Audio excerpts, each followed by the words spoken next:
Hello students, मैं आयुष और अभी हम पॉलिटी पढ़ रहे थे। तो पॉलिटी का तीसरे चैप्टर का अंतिम लेक्चर होगा ये, और जो भी मैं पढ़ाया था थोड़ा रिकॉल कराने की कोशिश करूँगा।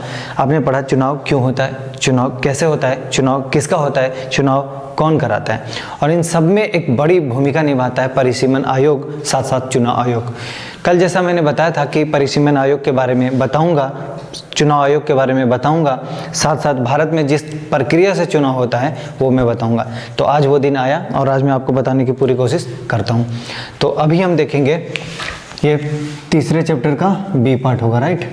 तो सबसे पहले क्या है, भारत में सर्वाधिक वोट से जीत पद्धति क्यों अपनाया गया। कल मैं आपको ये बस इतना बोल के छोड़ दिया था कि सर्वाधिक वोट से जीत की पद्धति को अपनाया गया। मैं आज रीजन बताता हूँ। देखिए, भारत जब आज़ाद हो रहा था तब भारत की साक्षरता दर क्या थी, कम थी। दूसरा रीजन है, ये बहुत ज़्यादा सरल तरीका है। तीसरा रीजन है, भारत की जनसंख्या बहुत ज़्यादा होने के कारण मैनेज करना आसान नहीं था, तो इस वजह से इस पद्धति को लिए। साथ साथ भारत में सिर्फ द्विसदनीय व्यवस्था चलती थी, क्योंकि उस समय भारत में देखेंगे तो ज़्यादा पार्टियाँ नहीं होती थी। इसका मतलब गठबंधन की सरकार ज़्यादा नहीं बनती थी। किंतु 1989 के बाद आप देखेंगे कि गठबंधन की सरकारें अत्यधिक बनने लग गई। ऐसे में क्या हुआ, बहुदलीय व्यवस्था बढ़ गई, लेकिन उस समय तो द्विदलीय थी, ठीक है। तो इन तमाम बातों के कारण क्या हुआ, हमने भारत में सर्वाधिक वोट से जीत की पद्धति को अपनाया, एक्सेप्ट किया। दूसरी बात जो आज की बताऊंगा, सर्वाधिक वोट पाने वाले जीत, और दूसरी बात है इस साइड में समानुपातिक प्रतिनिधित्व। देखिए, इन दोनों में ना डिफरेंस पूछता है। इन दोनों में क्या पूछेगा आपसे, अंतर। और कई बार ये क्वेश्चन 11th क्लास के स्तर पे तो बहुत ज़्यादा आता है, फिर भी अगर देखेंगे अलग अलग एग्जामों में तो उसका अलग अलग वो 1 B C D ऐसे करके ऑप्शन बना के ऐसा क्वेश्चन पूछा जाता है कि इसके संदर्भ में विचार करें या इसके संदर्भ में विचार करें, इस टाइप से।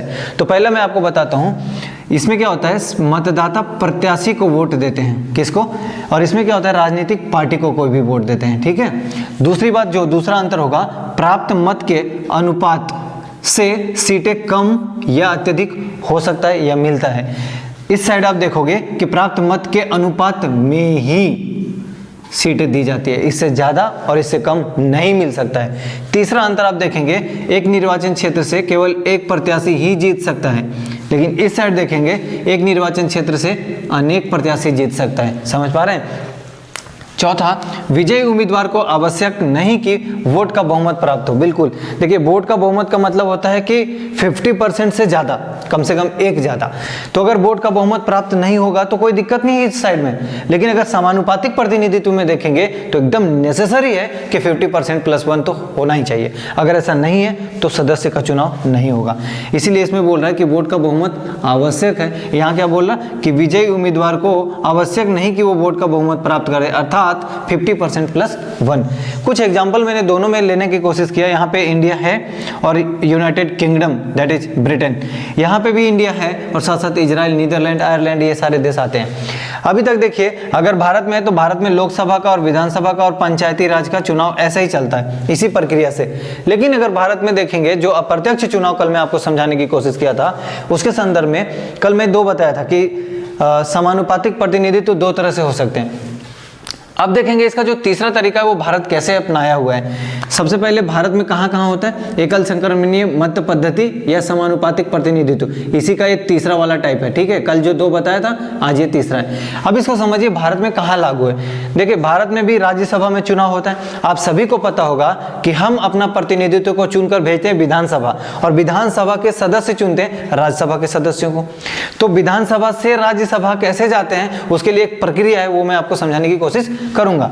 देखिए, यहाँ पे क्या है, विधानसभा। इस विधानसभा से राज्यसभा लोग जाते हैं, मतलब आपके विधायक जाएंगे तब वो सांसद कहला जाएंगे, ठीक है। तो राज्यसभा जाएंगे तो चलिए कैलकुलेट करने का एक छोटा सा फॉर्मूला है, आपको समझना होगा। देखिए, कुल सदस्य कितने हैं उस विधानसभा में और कुल विजयी उम्मीदवार कितने, अर्थात कह लीजिए कुल सीटें कितनी हैं जिसका चुनाव होना है, +1 करेंगे और एक और +1 करेंगे, ओवरऑल +1 करेंगे। क्लियर है।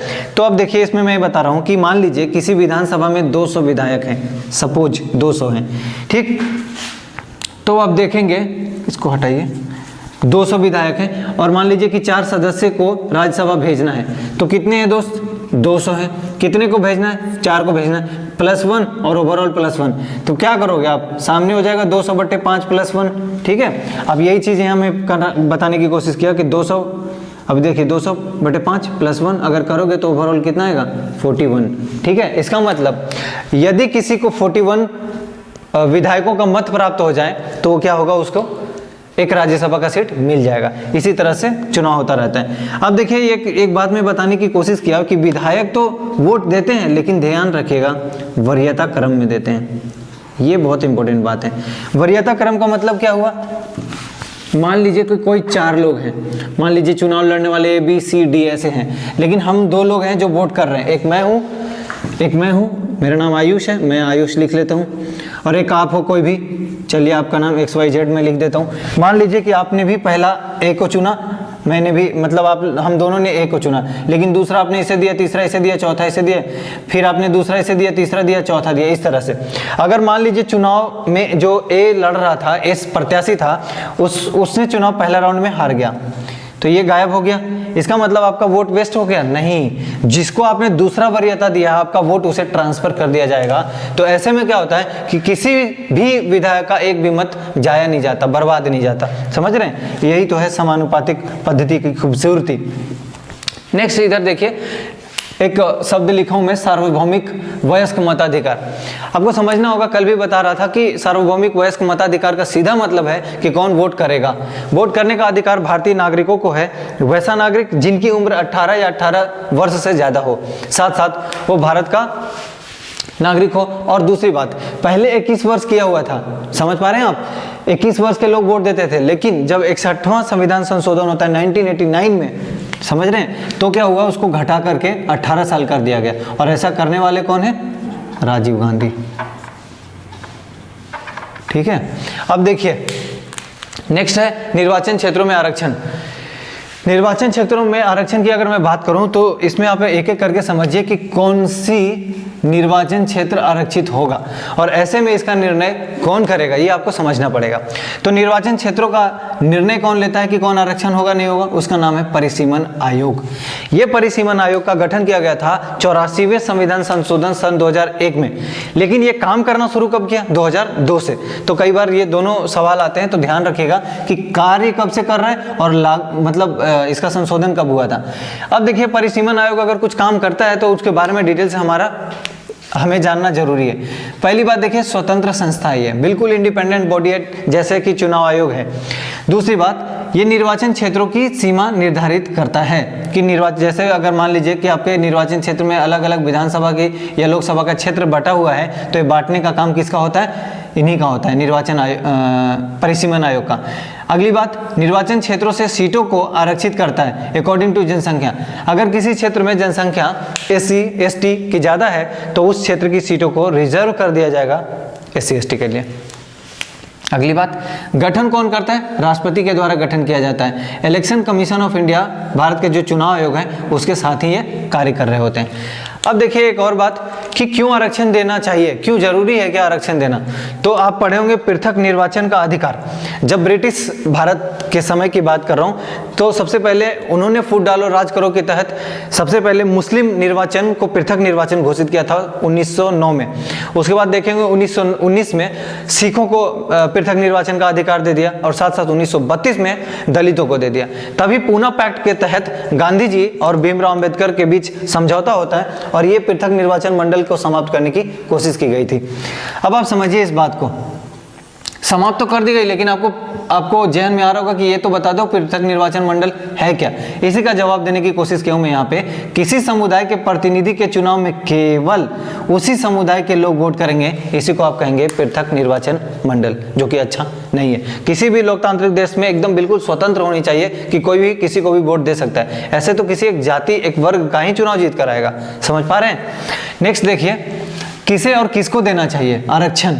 तो देखिए, जिसकी लिखना चाहिए था, जिसकी जनसंख्या कम, मतलब देखिए अगर जनसंख्या आपका ज़्यादा है और आपके लिए सीटें कम है, तो इसका मतलब आपको आरक्षण की जरूरत है। इसलिए लिखा हूँ जिसे जनसंख्या के अनुसार सीटें नहीं दी गई हो, अर्थात जिसकी सीटें कम हो और उसकी वहाँ पे विधानसभा में ज़्यादा जनसंख्या है उस प्रॉपर कास्ट का, तो इसलिए ऐसा रिजर्वेशन दिया गया है। जैसे ST ST SC ST OBC और कुछ महिलाएं। अब देखिए कहाँ पे दिया गया है, मतलब किन किन जगहों पे दिया गया है। तो आप देखेंगे पंचायतों में दिया हुआ है 33% महिलाओं का आरक्षण, और आपको बताया था कि ये पंचायतों में 33% महिलाओं का आरक्षण, लेकिन आपको एक बात बताया था कि 12 राज्य भारत के ऐसे हैं जो 50% तक आरक्षण देते हैं, मानते हैं वो कि महिलाओं का सशक्तिकरण होगा, लिटरली इससे सशक्तिकरण होगा। ठीक है, तो इसमें से कुछ राज्य क्या है, 12 हैं, और पहला देने वाले का नाम मैं बताया था, बिहार। दूसरी बात, लोकसभा और विधानसभा में भी SC ST हेतु कुछ सीटें आरक्षित की गई है। आपको पता होगा कि 545 एक्चुअली हमारे यहाँ टोटल सीट होता है। ठीक है, तो इसमें से 2 राष्ट्रपति चुनते हैं एंग्लो इंडियन को, इसके अलावा 543 पे चुनाव होता है। इस 543 में से 79 सीटें SC को दी गई है और 41 सीटें ST को दी गई है। लेकिन एक बात ध्यान रखना है आपको कि इस बार के लोकसभा अर्थात 17वीं लोकसभा में 542 सीटों पे चुनाव हुआ था। बोलोगे ऐसा क्यों? क्योंकि वेल्लोर का जो लोकसभा क्षेत्र था वहाँ पे किसी कारणवश वो सीट रद्द कर दी गई थी, तो 542 इसीलिए आप देखते होंगे डेटा में लिखा हुआ है। एक बात और समझिए कि अब चुनाव आयोग क्या करेगा, तो इसको मैं डिटेल से बताऊंगा क्योंकि ये बहुत ज़्यादा इंपॉर्टेंट है। अब देखिए चुनाव आयोग सबसे पहले बना कब है, 25 जनवरी 1950। कैसे याद रखोगे, आपका संविधान लागू हुआ है 26 जनवरी 1950 को, ऐसे में एक दिन पहले ही चुनाव आयोग बनाया गया। ठीक है, अब एक बात समझिए, ये एक स्वतंत्र निर्वाचन आयोग है। ठीक, और इसका जो पहला अध्यक्ष बना था वो है सुकुमार सेन, और ये बहुत बार क्वेश्चन का हिस्सा बना है। ठीक, अब देखिए चुनाव कराने की जिम्मेदारी किसको दिया गया है, चुनाव आयोग को। कैसा चुनाव? स्वतंत्र रूप से कराएगा, निष्पक्ष कराएगा, ट्रांसपेरेंट पारदर्शी कराएगा। कहाँ पे इसका जिक्र किया गया है संविधान में? संविधान के भाग 15 में और आर्टिकल 324 में। बहुत इंपॉर्टेंट है भाई साहब, कितनी बार मैं बोला हूँ कि आर्टिकल 15 और अनुच्छेद 324, ये जरूर याद रखिएगा। 324 से 329 तक है, लेकिन मैं जनरली देखा हूँ प्रीवियस ईयर के पेपरों में ऑप्शन सिर्फ 324 देगा, तो आप 324 को टिक कर सकते हैं। अगली बात, 3 सदस्य होते हैं ये चुनाव आयोग में। तो पहले एक्चुअली बहुत ज़्यादा वेरी किया है, 1989 के पहले कुछ और, लेकिन फिलहाल 3 सदस्य हैं। इस 3 सदस्य में एक अध्यक्ष होते हैं, इसके अलावा 2 अन्य सदस्य होते हैं। लेकिन इन तीनों की वेतन, भत्ते, शक्तियाँ और कार्यकाल इक्वल होता है, कोई डिफरेंस नहीं है। ठीक है, लेकिन इन तीनों में से जो एक अध्यक्ष होगा, देखिए उसका नाम कई बार आपको याद रखना चाहिए। जैसे अभी इनका अगर मैं कहूँ, कौन है? सुनील अरोड़ा, यही थे जब 17वां लोकसभा का चुनाव चल रहा था। ठीक है, और सदस्य का कार्यकाल कितना होगा? 6 साल या 65 साल। अब बोलोगे दोनों बात कैसे बोल रहे हो? देखिए जनरली 6 साल का कार्यकाल होता है, किंतु यदि 65 साल पहले आ जाए तो आपका कार्यकाल समाप्त हो जाएगा, इसी वजह से ये दोनों बोला जाता है। जैसे आप अगर नहीं समझे तो मैं फिर एक एग्जाम्पल देता हूँ। मान लीजिए कि मैं चुनाव आयोग में मुख्य चुनाव आयोग चुनकर गया और मेरी उम्र उस समय है 63 साल, तो मैं तो 6 साल के लिए गया हूं, लेकिन 65 साल जैसे ही आएगा मेरे को वहां से हटा दिया जाएगा, क्योंकि मेरा कार्यकाल 65 से ज़्यादा नहीं हो सकता। समझ पाए? इसलिए ये दोनों काम करता है, 6 साल और 65 साल। अगर ये दोनों क्वेश्चन में आए तो अलर्ट रहिएगा यहाँ पे। अब देखिए नियुक्ति कौन करेगा? राष्ट्रपति करेंगे, लेकिन मंत्रिपरिषद की सलाह से होगा। हटाया जा सकता है क्या इनको? बिल्कुल हटाया जा सकता है दोस्त, लेकिन कैसे? महाभियोग लगा के। और आपको पता होगा जब भी महाभियोग लगता है तो विशेष बहुमत की आवश्यकता होती है। ये क्या है विशेष बहुमत? मैं आपको समझाऊंगा, अगले चैप्टर में वो आने वाला है।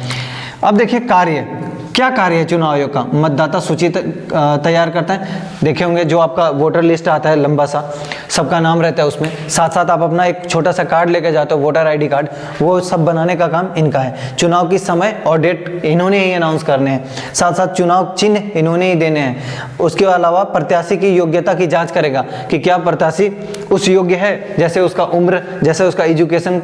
ठीक है, ये सारी चीज़ें देखते हैं वो। जैसे ये भी देखते हैं कि क्या कोई क्रिमिनल तो नहीं है, इस टाइप की जो चीज़ें रहती है, उसकी प्रॉपर्टी देखी जाती है, सारा ब्यौरा इनके पास होता है उस व्यक्ति का। अगली बात, आचार संहिता लागू करते हैं ये। आचार संहिता जब लागू होता है तो आप देखते होंगे कि इनकी शक्तियां काफ़ी बढ़ जाती है, उस समय इन पे किसी का जोर नहीं चलता। ठीक, अगली बात बताया था, चुनाव में नियम, निष्पक्षता और पारदर्शिता को बनाते हुए ये चुनाव प्रक्रिया को सुसज्जित करते हैं, आगे बढ़ाते हैं, साथ साथ चुनाव के परिणाम भी घोषित करते हैं। ठीक है, इतना सारा इनका कार्य है। अब देखिए, भारत में राष्ट्रीय दल की अगर मान्यता की बात किया जाए तो अभी तक 7 राष्ट्रीय दल की मान्यता दी हुई थी और लास्ट था तृणमूल कांग्रेस पश्चिम बंगाल से। लेकिन अब 8वां पार्टी बनी हुई है एनपीपी, नेशनल पीपुल्स पार्टी बोला जाएगा, और देखे होंगे ये मणिपुर के आसपास मतलब पूर्वोत्तर में है। अगली बात, किसको दिया जाएगा मान्यता? तो किसी दल को 4 या 4 राज्य स्तरीय दल का दर्जा, मतलब देखिए 4 या 4 से अधिक राज्यों में अगर ये चुनाव जीते हुए हैं तो इन्हें दिया जाता है राष्ट्रीय दल का दर्जा या मान्यता। अगली बात बताऊंगा, चुनाव सुधार कैसे होगा? चुनाव सुधार करना चाहिए या नहीं करना चाहिए? तो चुनाव सुधार, इधर इस पर फोकस कीजिएगा। चुनाव सुधार बहुत इंपॉर्टेंट टॉपिक माना जाता है क्योंकि बहुत सारी गड़बड़ियां होती है चुनाव में। सबसे पहली बात अगर मैं आपको कहूं तो देखिए, चुनाव में सुधार करना बहुत जरूरी है, बहुत जरूरी है। अगर चुनावी सुधार में बात करूं तो सबसे पहला मैंने लिया है कि चुनावी खर्च को सीमित किया जाना चाहिए। चुनाव आते ही बहुत ज़्यादा खर्च होता है और उसका जोड़ कहाँ पड़ता है? भारत के फिजिकल डेफिसिट पर पड़ता है। इसीलिए बोल रहा हूँ भाई कि चुनावी खर्च को कम करना चाहिए, ज़्यादा प्रचार कराने की क्या आवश्यकता है, समझ रहे हैं ना। हालांकि जो पार्टियां होती है वो अपने ढंग से मैनेज कर रही है चीज़ों को, लेकिन इस पर अंकुश लगाना बहुत ज़रूरी है। अगली बात है फर्स्ट पास द पोल सिस्टम, इसको मैं बता रहा था आपको। तो इस जो पद्धति है इसे भी हटाने की आवश्यकता है, ठीक है। फर्स्ट पास द पोल सिस्टम उतना अच्छा नहीं है जितना अच्छा समानुपातिक प्रणाली है। तो किस पे जोर देना चाहिए? समानुपातिक पे। अब तो हमारे यहाँ लिटरेसी की कोई प्रॉब्लम नहीं है, ठीक। दूसरी बात, जाति धर्म के आधार पर चुनाव प्रचार प्रसार नहीं होना चाहिए। उससे किसी भी वर्ग को, किसी भी दल को आघात पहुंचता है, ठेस पहुंचता है, वो अच्छा नहीं होता। अगली बात है फौजदारी मामले, अर्थात 2 साल या 2 से अधिक साल तक कोई जेल में है तो ऐसे लोगों को चुनाव लड़ने का अधिकार नहीं मिलना चाहिए। और अंतिम, महिलाओं को भी आरक्षण दिया जाना चाहिए जिससे उनकी प्रतिनिधि हमारे संसद में बढ़ सके, ये भी जरूरी है। लास्ट, राज्य चुनाव आयोग। देखिए, अभी तक तो चुनाव आयोग देख रहे थे वो केंद्र स्तर पे। राज्य स्तर पे जो चुनाव आयोग होगा वो आपको पता होगा कि पंचायत का और नगर पालिका का चुनाव कराने के लिए रहते हैं, बनाए गए हैं, इनका गठन किया गया है। नेक्स्ट बात देखेंगे कि इनकी नियुक्ति राज्यपाल करते हैं। वहां पे क्या बताया? राष्ट्रपति करते हैं, यहाँ राज्यपाल।